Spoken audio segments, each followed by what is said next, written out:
Lieutenant Marcus Webb was 3 minutes into what he considered a perfectly respectable nap when Captain Jennifer Rodriguez's voice crackled through his comm unit like a banshee with a grudge. "Webb, get to the briefing room, now." Marcus cracked one eye open, assessed the likelihood of this being important, and closed it again. "Define now, Captain." "The kind of now that involves me personally dragging you out of that storage closet you call quarters if you're not here in 5 minutes. "Fair point." Marcus groaned, stretched, and shuffled toward the briefing room with all the enthusiasm of a man walking to his own execution. Deep Space Outpost. Kepler 7 was supposed to be the quietest posting in the entire United Earth Space Command. That was literally why he'd requested it. Quiet meant naps. Naps meant happiness. This was basic mathematics. The briefing room was, unfortunately, neither quiet nor conducive to napping. Captain Rodriguez stood at the front, arms crossed, wearing what Marcus privately called her "I'm about to ruin your day" expression. "Ah, Webb. How nice of you to join us. Still vertical, I see. That's progress." "I contain multitudes, Captain. Occasionally, some of them are awake." Rodriguez pulled up a holographic display that showed what appeared to be a massive arena complex on some distant world. "The Galactic Combat Championship. Heard of it?"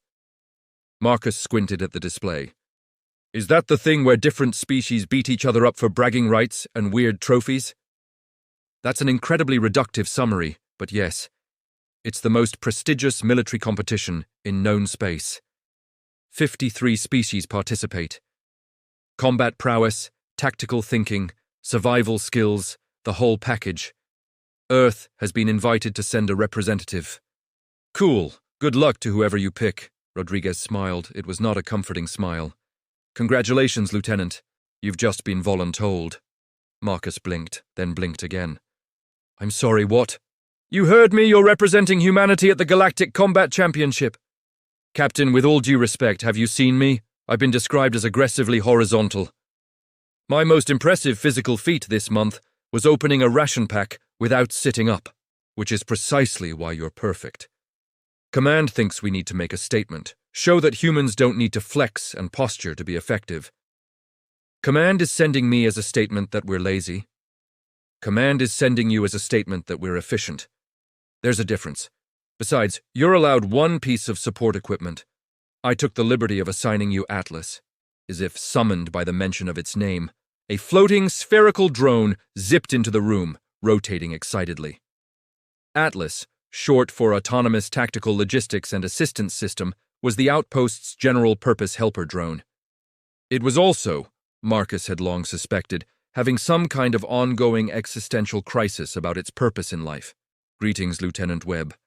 I have been informed that you require assistance in a combat scenario. This is excellent news. I have been practicing my threat assessment protocols." Marcus stared at the drone, then at Rodriguez. "You're sending me into a gladiatorial death tournament with an anxious helper bot. Atlas is fully equipped with defensive systems, scanning equipment, and rapid response protocols. Think of it as your tactical support. I'm very excited to keep you alive, sir. My survival success rate in simulations is 97.3%. What happened to the other 2.7%? We don't talk about those scenarios, sir." Rodriguez pulled up another display, this one showing the tournament brackets and what Marcus could only describe as the most intimidating collection of alien warriors he'd ever seen. 8 armed behemoths, creatures that looked like they ate starships for breakfast. Things with too many teeth and not enough mercy. "The tournament is in 1 week. You'll travel to Concordia Prime, compete in 3 rounds, and try not to embarrass the entire human species." "My specialty is specifically embarrassing the human species, Captain." "Then consider this an opportunity for personal growth." Dismissed. Marcus shuffled out of the briefing room, Atlas bobbing along beside him in what the drone probably thought was a reassuring manner. "Sir, I've already begun tactical analysis. The Goliathan species has an average of 4 major arterial systems. The Felixian species has retractable claws measuring up to 15 centimeters. The Mecron species has... Atlas, buddy, I'm going to need you to understand something very important. My strategy for this tournament is to do as little as possible while looking like I'm doing something. Sir, that is tactically inadvisable. Most things I do are. It's part of my charm. Atlas's LED lights flickered in what Marcus interpreted as digital anxiety. This was going to be a long week. Concordia Prime was, Marcus had to admit, pretty impressive. The neutral world had been purpose-built for interspecies gatherings, which meant everything was slightly wrong for everyone. Doors were too tall for some species, too short for others. The atmosphere was a carefully balanced compromise that left everyone mildly uncomfortable. True equality, Marcus thought, was making sure everyone suffered equally. The tournament arena loomed ahead, a massive structure that looked like someone had mashed together a coliseum, a spacecraft carrier, and a particularly aggressive cathedral. Banners from 53 different species fluttered in the artificial breeze. It was all very dramatic. Marcus arrived in his hover chair, a piece of equipment he'd requisitioned specifically for this trip. Why walk when you could float? Atlas zipped around him in increasingly frantic patterns. Sir, multiple high-threat combatants detected. Recommend immediate defensive posture. I'm sitting, Atlas. This is my defensive posture. The competitor staging area was exactly as intimidating as Marcus had feared. In one corner stood Throg the Massive, a Goliathan warrior who looked like someone had taken a bear, given it 8 arms, covered it in natural armor plating, and then given it anger management issues. Throg was currently doing what Marcus could only describe as aggressive stretching, which involved bending metal bars into interesting shapes. Near the center of the room prowled Huntress Ziara, a Felixian whose species resembled large bipedal cats with an attitude problem. She was checking her claws with the kind of casual precision that suggested she'd used them to disassemble people before, and would cheerfully do so again. Her tail flicked back and forth in a way that Marcus' lizard brain immediately registered as predator calculating attack vectors. And then there was Combat Master Dren, a Mechron soldier who was more cybernetics than biology at this point. Half his face was chrome, one arm was a multi-tool weapon system, and he had the kind of posture that screamed, I do push-ups for fun and consider mercy a design flaw. Ambassador Vrelikon, the tournament organizer, stood at the front of the room. He was a Crinthian, which meant he looked like a bipedal lizard wearing too much formal clothing and carrying an even larger sense of self-importance. Warriors, champions, combat artists, welcome to the 347th Galactic Combat Championship. You represent the finest martial traditions of your respective species. Today, you will prove your worth through... Vrelikon paused, his eyes landing on Marcus, who was currently reclined in his hover chair at approximately a 35-degree angle, looking like a man who'd rather be literally anywhere else. And you are? Lieutenant Marcus Webb, representing Earth. This is Atlas. He's my emotional support drone. I'm a tactical assistance system, sir, not an emotional support. Atlas is very supportive. Emotionally and tactically, we're a package deal. Throg the Massive turned to stare at Marcus, all 8 arms flexing in what was probably meant to be intimidating. This is the human warrior? He does not even stand. Standing is overrated, I'm conserving energy. Zuhara's ears flattened against her head, a gesture Marcus's cultural briefing had indicated meant either aggression or extreme disdain. Possibly both. I have trained for 20 solar cycles in the art of combat. I have taken down prey twice my size. That's super impressive. I once stayed awake for an entire briefing. We all have our achievements. The Combat Master Dren stepped forward, his cybernetic eye whirring as it focused on Marcus. You mock this tournament. You mock us. I'm not mocking anyone. I'm just really, really tired. There's a difference. Vrelikon looked like he was reconsidering every life choice that had led him to this moment. The human brings a support drone. This is acceptable within tournament regulations. Support equipment is permitted, provided it does not directly engage in combat on the participant's behalf. Understood. I will provide only non-combat assistance to Lieutenant Webb. See? Atlas is very rule-abiding.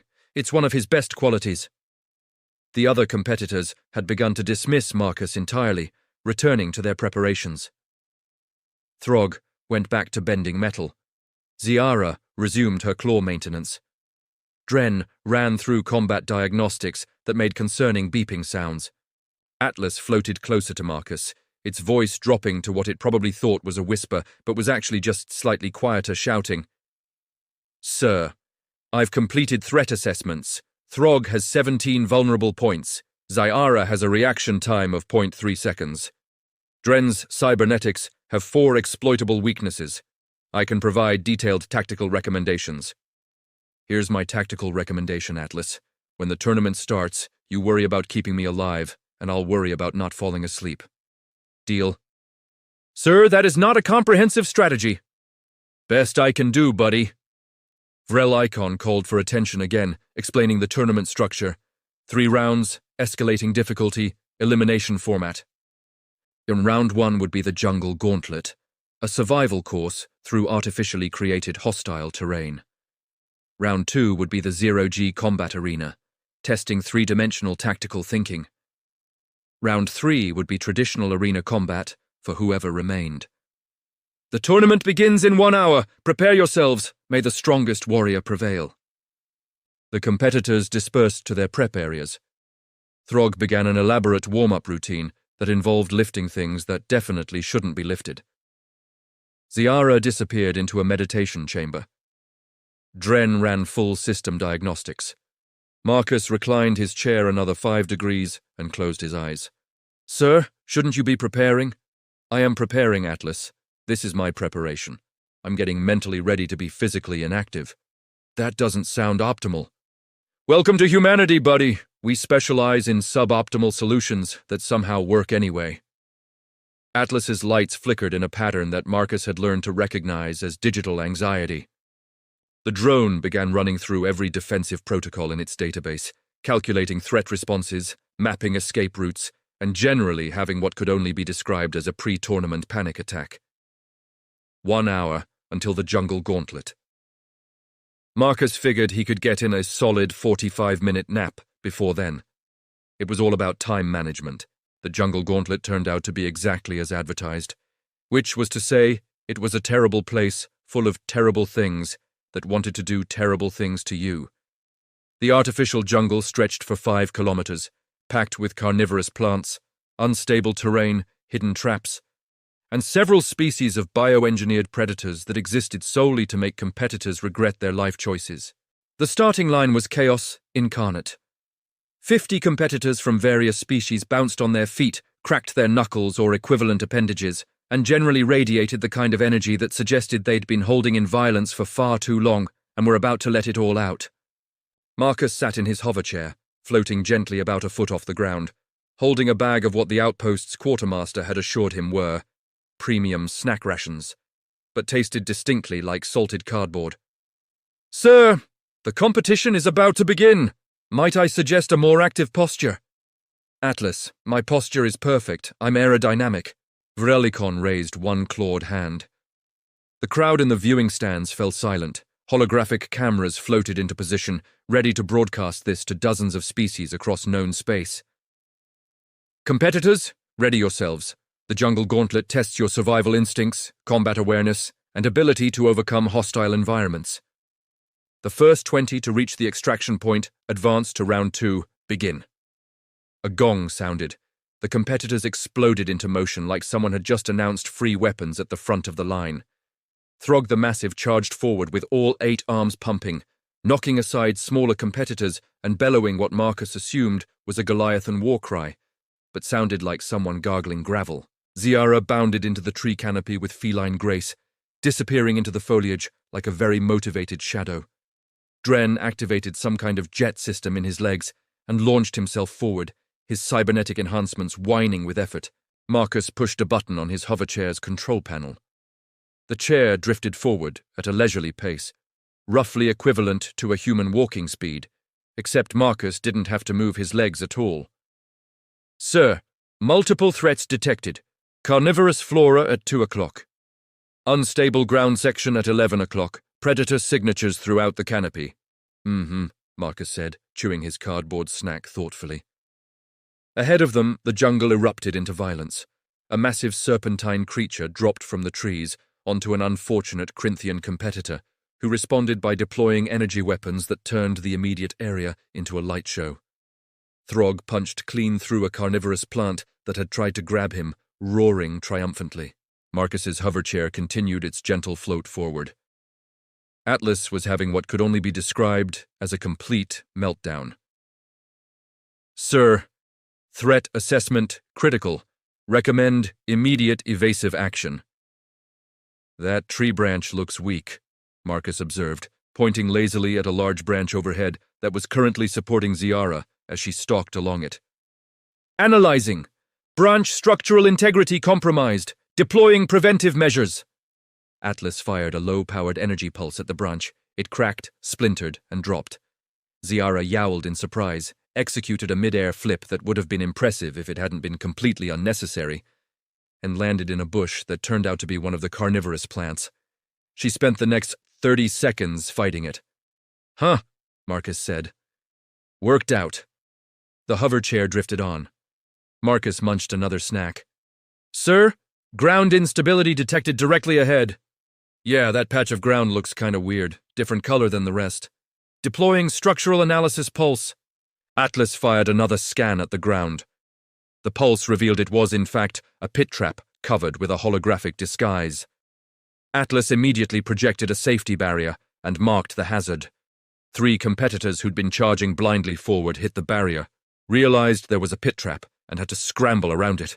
One of them wasn't fast enough and fell in, screaming something in a language Marcus didn't recognize, but which definitely translated to, "This is bullshit." Marcus floated over the pit using his hoverchair, still eating snacks. Excellent tactical observation, sir. I'm full of those. It's because I spend so much time with my eyes closed. Really helps the pattern recognition. The jungle grew denser. Somewhere ahead, Throg was fighting what sounded like 3 predators at once, judging by the roaring. Energy weapons fire lit up the canopy as other competitors dealt with threats. A massive explosion suggested someone had triggered a trap spectacularly. Marcus continued his leisurely float, occasionally pointing out things that looked interesting.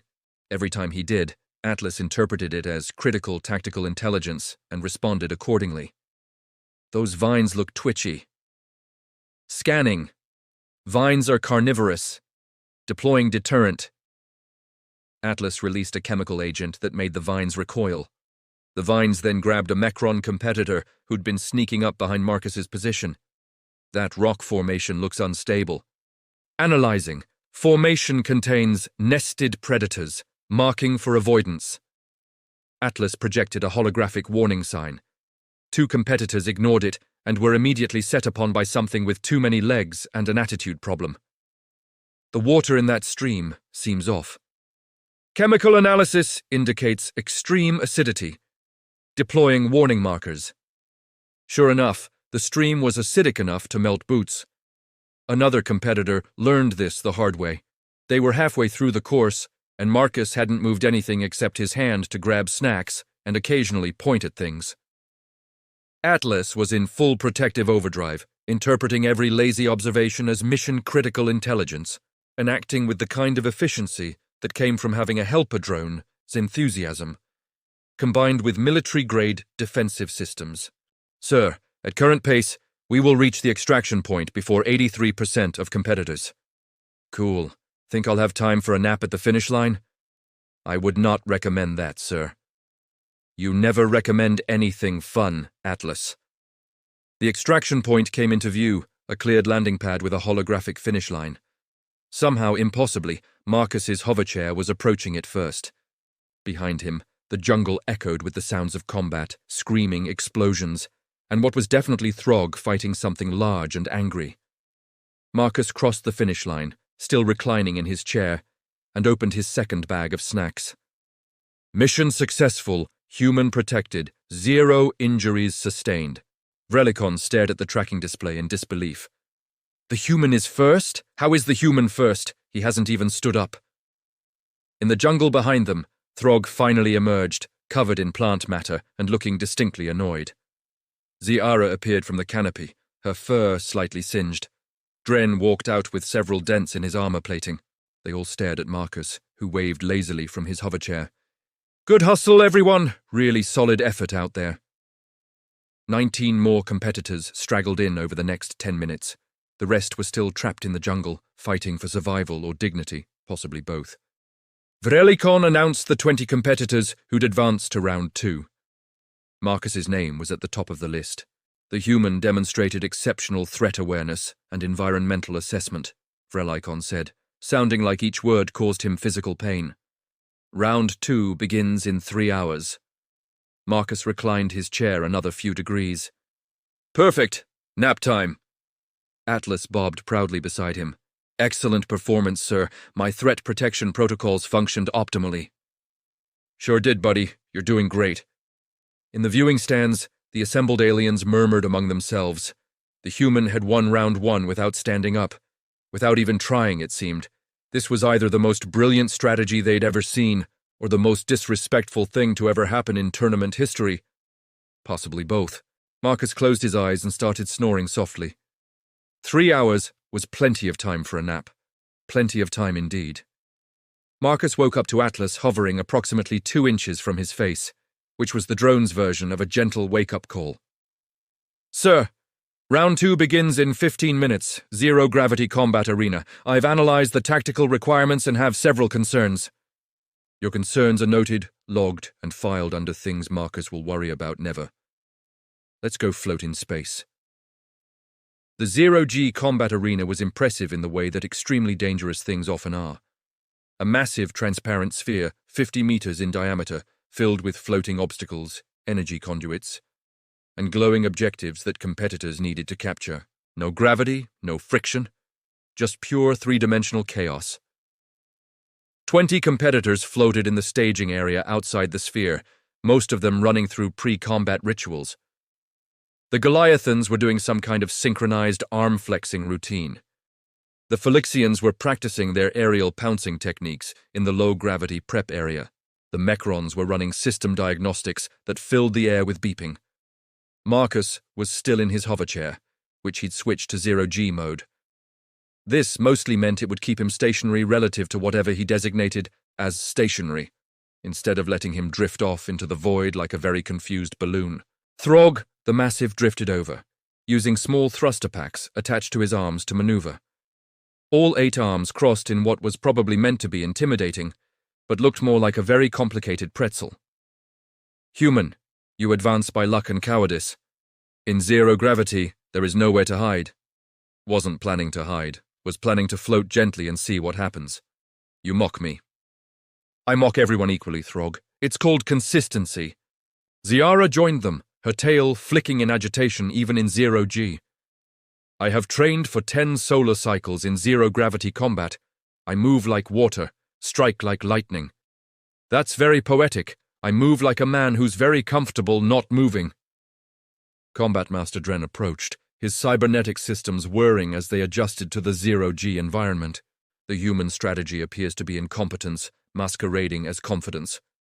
You're not wrong, but you're also not entirely right. It's more like weaponized laziness. Vrelikon's voice boomed through the arena speakers. Competitors, the second round tests your ability to think and fight in 3 dimensions. Capture the 5 glowing objectives scattered throughout the sphere. The first 10 competitors to capture at least 1 objective advance. Combat is permitted, recommended, even encouraged. Begin. The airlock opened. Competitors launched themselves into the sphere with the enthusiasm of people who very much wanted to hit each other in complicated ways. Marcus's hoverchair drifted into the sphere at a sedate pace. He'd locked it to rotate slowly, giving him a panoramic view without any actual effort on his part. Sir, multiple threats inbound. Throg is using a pincer maneuver with his arms. Ziara is approaching from your 9 o'clock. Dren has activated weapons systems. That energy conduit looks overcharged, Marcus observed, pointing at a glowing tube running along the sphere's interior. Analyzing. Conduit operating at 137% capacity. Critical failure imminent. Atlas fired a warning pulse at the conduit. The pulse was meant to be diagnostic. Instead, it triggered a feedback loop. The conduit exploded in a spectacular display of energy discharge that sent 3 competitors spinning off in different directions, completely disoriented. Huh, Marcus said. Sensitive equipment. Throg was approaching fast, all 8 arms spread wide to grab anything in his path. He looked unstoppable, inevitable, like a very angry octopus. "Sir, Throg incoming! Recommend evasive!" That structural panel behind him is held on with like 2 bolts. Seems like a design flaw. "Scanning, panel stability compromised. Deploying targeted pulse." Atlas shot the panel's attachment points.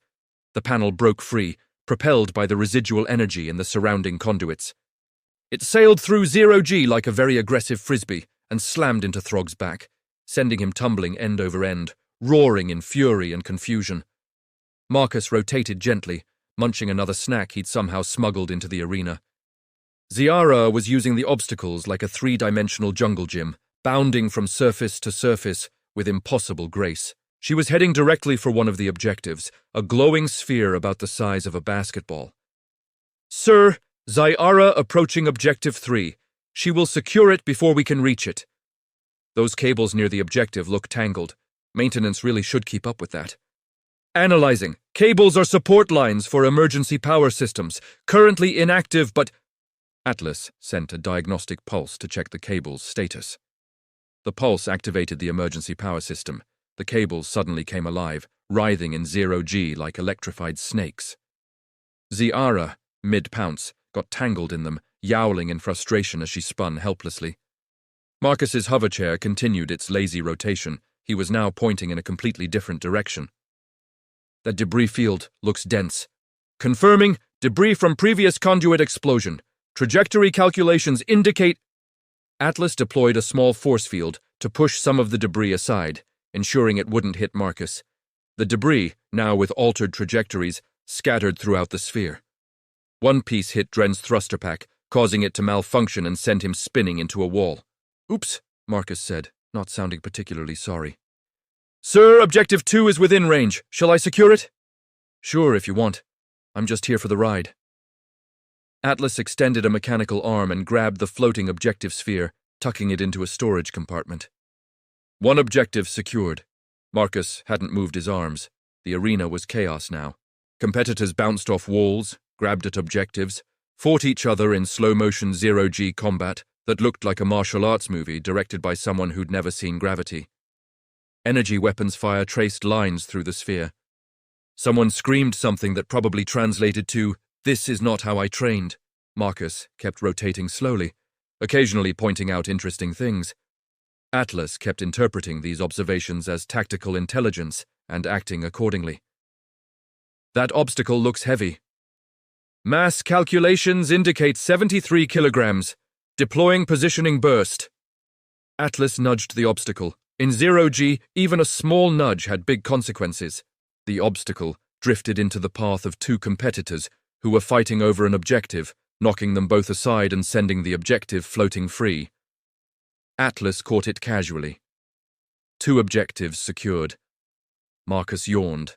The pattern continued. Marcus made lazy observations about his surroundings.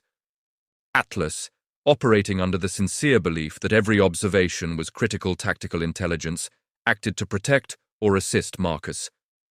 The result was a cascade of unintended consequences that somehow worked in Marcus's favor every single time. By the time the round ended, Marcus had secured 3 objectives without moving from his chair.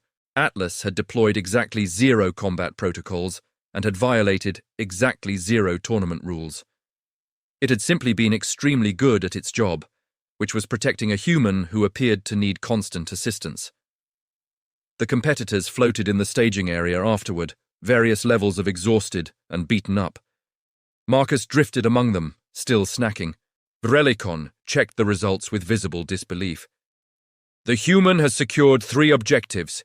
He advances to the final round, along with 9 other competitors." Throg floated nearby, all 8 arms crossed again, staring at Marcus with an expression that suggested deep philosophical confusion. "How?" "Practice," Marcus said, "and a really comfortable chair." Ziara's ears were flat against her head. "You didn't fight. You didn't even move." "I moved. I just moved very efficiently. Also, Atlas is very helpful." "I'm designed for optimal human assistance, yes." Dren's cybernetic eye focused on Marcus with what might have been respect, or might have been the machine equivalent of a headache. Your strategy is chaos. My strategy is observation and delegation. It's very advanced. Vrelicon announced the final round would take place in 1 hour. Traditional arena combat. No equipment malfunctions to exploit, no environmental hazards to accidentally trigger. Just competitors and their skills. The other species were starting to look worried. If the human could win 2 rounds without trying, what would happen if he actually tried? Marcus, unaware of their concerns, and unconcerned even if he was aware, reclined his chair and closed his eyes. 1 hour was perfect for a power nap. Atlas bobbed beside him, LED lights flickering with what might have been pride. Sir, your tactical observations have been exceptionally valuable. Glad to help, buddy. In the viewing stands, the assembled aliens watched the humans sleep before the final round. Some species considered this confidence. Some considered it disrespect. A few were starting to consider it terrifying.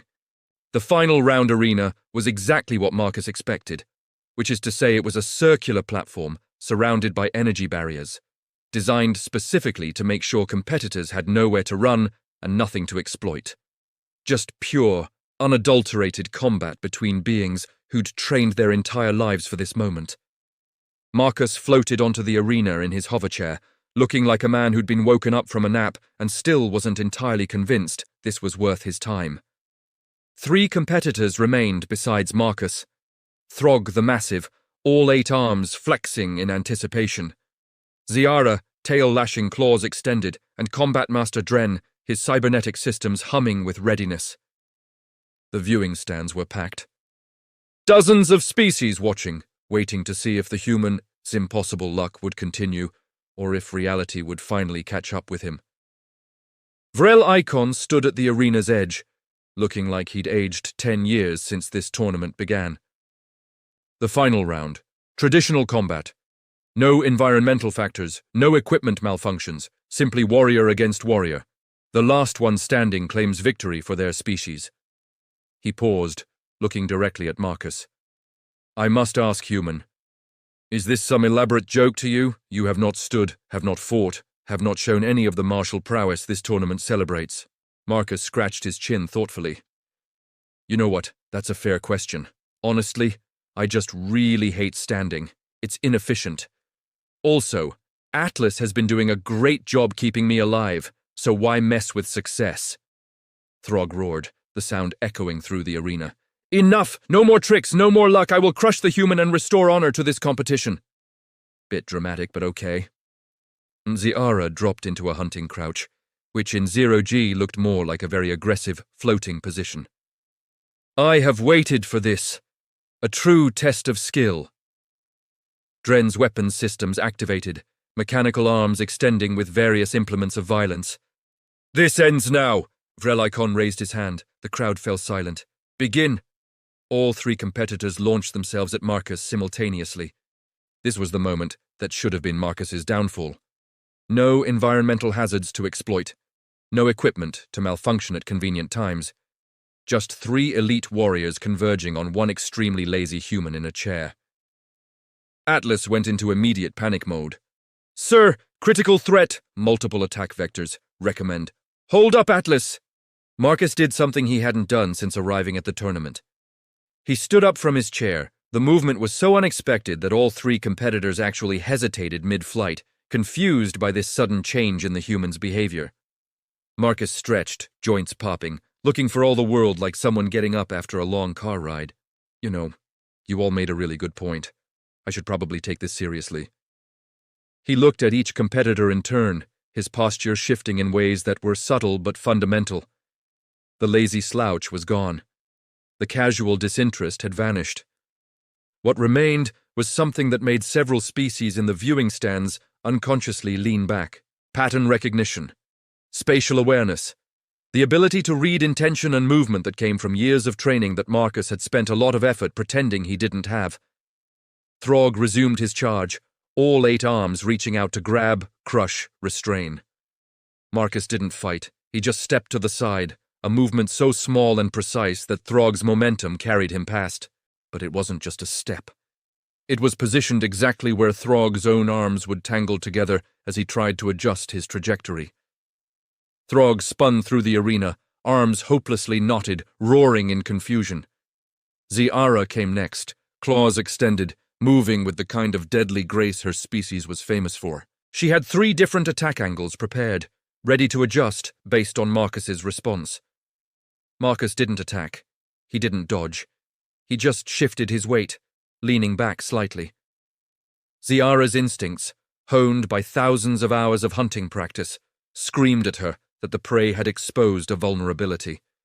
She adjusted her angle to take advantage of it, extending fully to reach him, which put her directly in Dren's line of fire.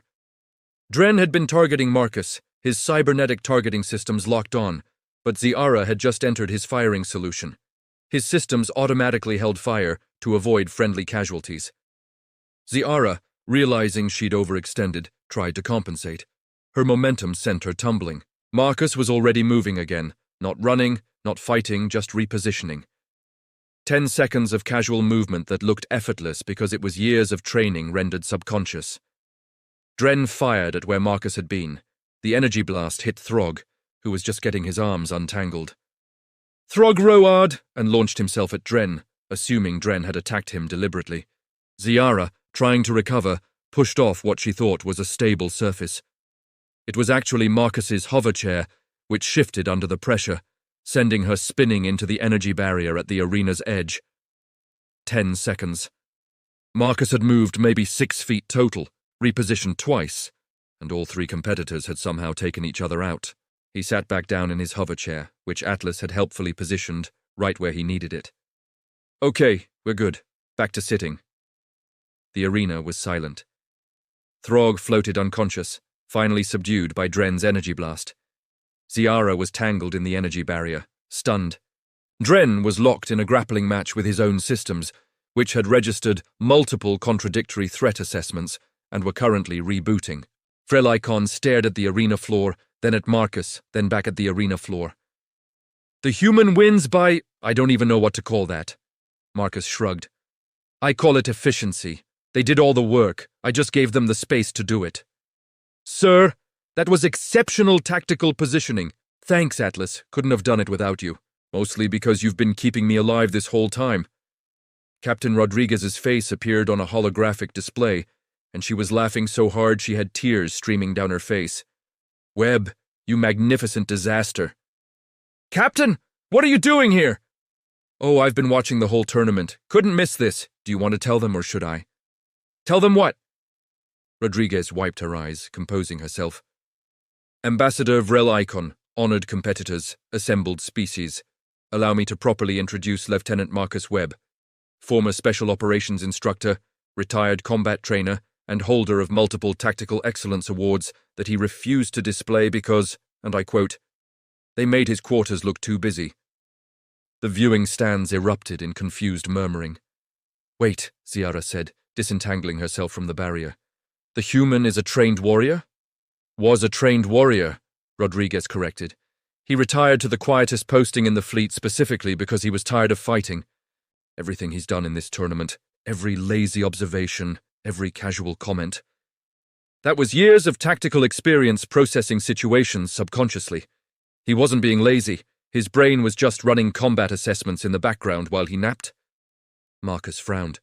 I was absolutely being lazy, Captain. You were being efficient. There's a difference. Imbrog, regaining consciousness, all 8 arms raised in what might have been surrender or confusion. The human never needed to fight. He made us fight each other. I didn't make you do anything. You all just kind of did it on your own. Dren's systems finished rebooting. His cybernetic eye focused on Marcus with something approaching understanding. The human weaponized our aggression against us. That's giving me way too much credit. I was mostly trying to nap. Vrelicon looked like someone had just explained a magic trick and somehow it was more confusing than before. And the drone? Atlas is a helper bot with anxiety issues. He's not a combat drone. He's literally designed to assist with logistics and basic support tasks. I'm very good at my job, Ambassador. You absolutely are, buddy. Rodriguez was still grinning. Atlas spent the entire tournament doing exactly what he's programmed to do, keep humans safe and respond to their observations. Marcus's observations just happened to be extremely accurate tactical assessments phrased as lazy complaints. They weren't assessments, they were just things I noticed. Because you're trained to notice those things, Webb. That's how training works. The other competitors looked at each other, then at Marcus, then at each other again. The realization was spreading through the viewing stands. The human hadn't won through luck. He'd won through expertise, so ingrained he didn't even realize he was using it. Vrel cleared his throat.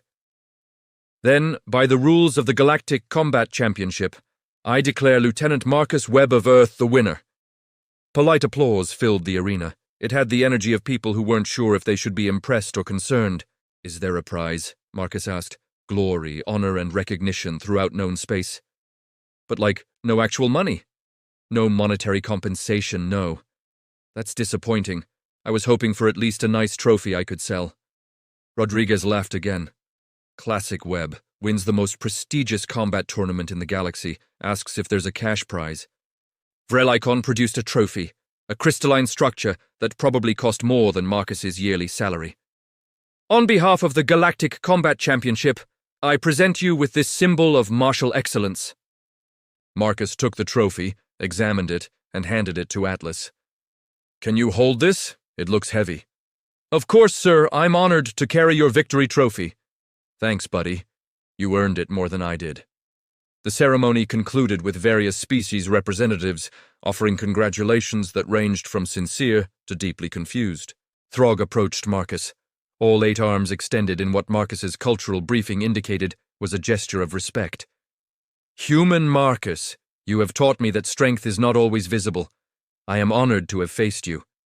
You're a good sport, Throg. Keep working on untangling those arms faster, though. That's an exploitable weakness. Ziara bowed, her tail still. I understand now. The greatest hunter is the one the prey never sees coming. That's actually really profound. I'm just lazy, but your version sounds cooler. Dren extended one of his mechanical hands for a handshake. Efficiency is the highest form of combat. The human understands this. The human mostly understands napping, but I appreciate it. As the arena cleared out, Marcus settled back into his hover chair, trophy secured by Atlas, looking exactly as he had at the start of the tournament. Tired, comfortable, and utterly unconcerned with what anyone thought. Rodriguez's hologram lingered. So, Webb, how does it feel to be the champion of the Galactic Combat Championship? Exhausting. I need a nap. You've been napping the entire tournament. Exactly. I'm very behind on my nap schedule. The other species are going to be terrified of humans now. You know that, right? You won 3 rounds of elite combat without standing up. Marcus considered this. That's a them problem, Captain. I'm going back to Kepler 7. Fair enough. Try not to let this go to your head. Captain, the only thing going to my head is a pillow. I'm done with combat forever. Again. The hologram faded. Marcus closed his eyes, already half asleep. Atlas bobbed beside him, trophy held carefully in its mechanical arms, LED lights flickering contentedly. Sir, shall I log this as a successful mission? Sure, Atlas. You protected me real good. Thank you, sir. I'm very proud of our teamwork. We're a great team, buddy. You panic, I nap. Somehow everything works out. That's an unusual summary of military tactics, sir. Best kind of tactics. The kind where I don't have to move. Marcus drifted off to sleep, right there in the arena, the champion of the Galactic Combat Championship, holder of a trophy he'd already forgotten about, and absolutely uninterested in what came next. Victory looked a lot like a nap, and Marcus was very, very good at napping. 3 days later, Marcus was back on Deep Space Outpost Kepler 7, exactly where he wanted to be. His quarters were quiet, his schedule was empty, and his hover chair was exactly where he'd left it before this whole tournament disaster. The trophy sat on a shelf, already collecting dust. Atlas had insisted on displaying it prominently. Marcus had insisted he didn't care where it went as long as it wasn't blocking his view of nothing in particular. The door chimed. Marcus considered ignoring it. The door chimed again. Marcus continued considering ignoring it. Sir, someone is at the door. I'm aware, Atlas. Should I inform them you're unavailable? Tell them I'm extremely unavailable, aggressively unavailable. Unavailable in ways that defy conventional understanding. The door opened anyway. Captain Rodriguez walked in, looking far too energetic for Marcus's liking. Webb, you're a celebrity! I'm asleep. Celebrities can't be asleep. You're not asleep, you're talking to me. Minor setback, I'll fix that shortly. Rodriguez pulled up a holographic display showing various news feeds from across known space. Headlines scrolled past. Human wins Galactic Championship without fighting. Earth's warrior defeats elite combatants while seated. Is humanity more dangerous than we thought? You've created an interspecies incident, Webb. Marcus squinted at the display. Is that a good thing or a bad thing? Depends on your perspective. The Galactic Combat Committee has received over 300 requests from species wanting to study human tactical doctrine. Earth's Defense Ministry is fielding inquiries about training programs. And approximately 17 species have filed formal complaints claiming you broke the spirit of the tournament rules. I didn't break any rules. I just sat there. Atlas helped. I'm very good at helping, Captain. Rodriguez sat down, which was never a good sign because it meant she was settling in for a conversation Marcus definitely didn't want to have. Here's the thing, Webb. Whether you like it or not, you've demonstrated something important. Humans don't have to be the strongest, or the fastest, or the most heavily armed.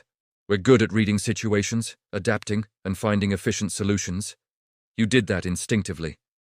I did it lazily. Same thing for you. That's why you were such a good instructor. You could break down complex tactical situations into simple observations. That looks weak, that looks dangerous, that looks like someone didn't think through the consequences. Most people need years to develop that instinct. You made it look casual. Marcus closed his eyes. Is there a point to this conversation? Because I'm not going back into training. I'm not giving speeches. I'm not doing morale tours. I retired to this outpost specifically to avoid all of that. I know, and Command knows that too, which is why they're leaving you exactly where you are. Marcus opened one eye. Really? Really? You're more valuable as the human who won a galactic tournament while napping than you would be doing anything else. It sends a message. Humans are so good at combat we can do it in our sleep. I wasn't asleep during the actual combat parts. The galaxy doesn't need to know that. Marcus considered this. It was, he had to admit, pretty funny. The entire galaxy now viewed humans as casual tactical geniuses based on one very lazy lieutenant who just wanted to be left alone. So I can stay here? Keep doing exactly what I've been doing? Yep. You're officially our ambassador of efficiency. By doing nothing, you've accomplished everything Command wanted. That's the best news I've heard all week. Rodriguez stood up. Oh, one more thing. Atlas has been requisitioned for study by the Robotics Division. They want to understand how a basic logistics drone became part of a championship-winning team. What? Sir, I don't want to be studied.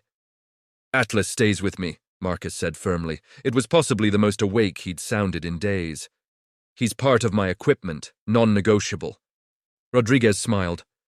That's what I told them you'd say. Atlas remains assigned to you. Congratulations, you've both achieved exactly what you wanted, to be left alone together. I'm very happy about this, sir. Me too, buddy. Rodriguez headed for the door, then paused. You know, Webb, you could have ended that tournament in the first round if you'd wanted to. You could have stood up, demonstrated your skills, made it quick and impressive. Why would I do that? Sounds exhausting. That's exactly my point.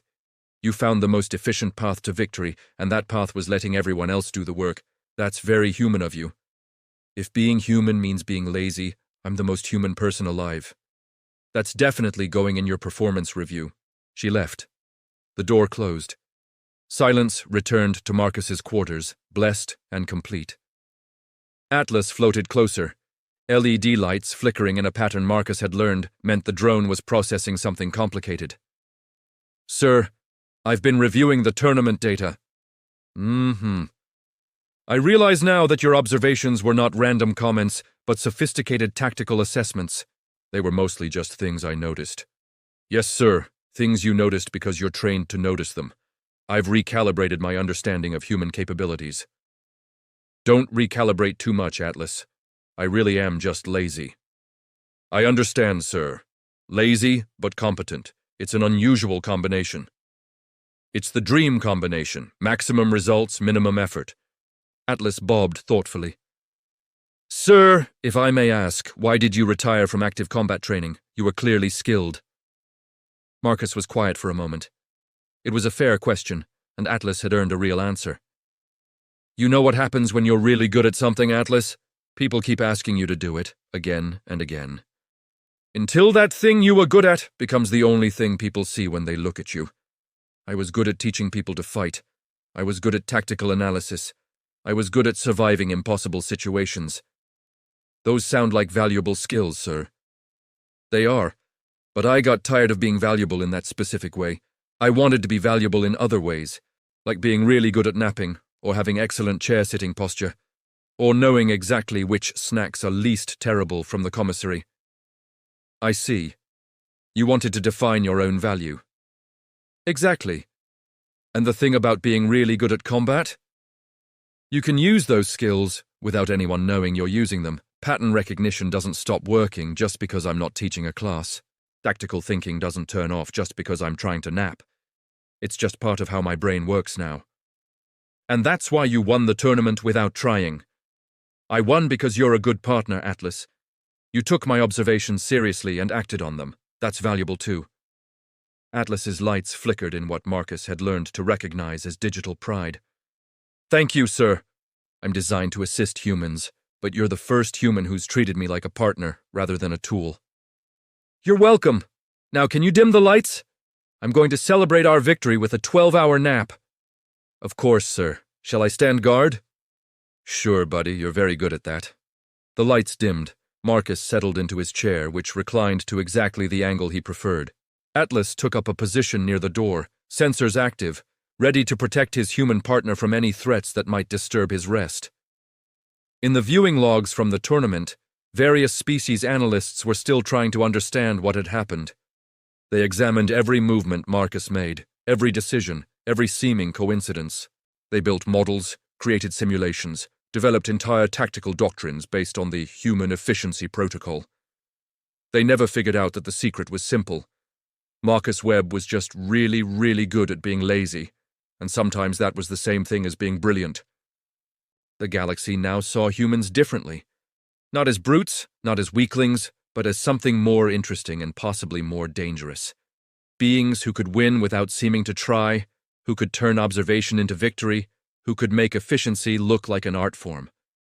And somewhere on Deep Space Outpost Kepler-7, the human who'd started it all was fast asleep, snoring softly, dreaming of absolutely nothing important. Atlas recorded a final log entry for the day. Human resting. All threats neutralized. Another successful day protecting the weak and helpless species known as humanity. Marcus, half asleep, mumbled, "We're not weak, Atlas." "Of course not, sir. Your strategic napping is clearly a power move." "Glad someone understands."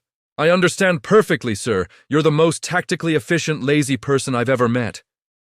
"Best compliment I've ever received." Outside the outpost, stars drifted past in the endless dark.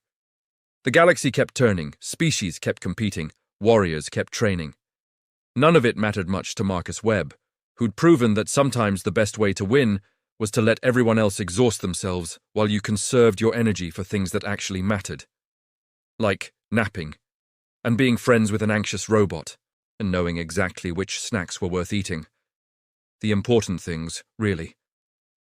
Atlas dimmed his lights, settling into standby mode, ready to activate if his human needed assistance, which, given Marcus's apparent helplessness combined with his actual competence, could be any moment or never. Either way, Atlas would be ready. That's what partners did, and in the comfortable silence of a quiet outpost at the edge of known space, a human and his robot companion rested, champions of a tournament they'd won through the revolutionary tactic of barely trying. Humanity, Atlas thought, was fascinating, unpredictable, efficient in ways that defied conventional logic. Also, they napped a lot, but apparently that was tactical too. Everything was tactical, if you were human enough. Atlas filed that observation away for future reference and went into full standby mode. Another day protected. Another human kept safe. Another victory achieved through the power of strategic laziness and anxious robot assistance. Mission accomplished. Time for rest. Even heroes needed downtime, especially heroes who'd won galactic championships without standing up.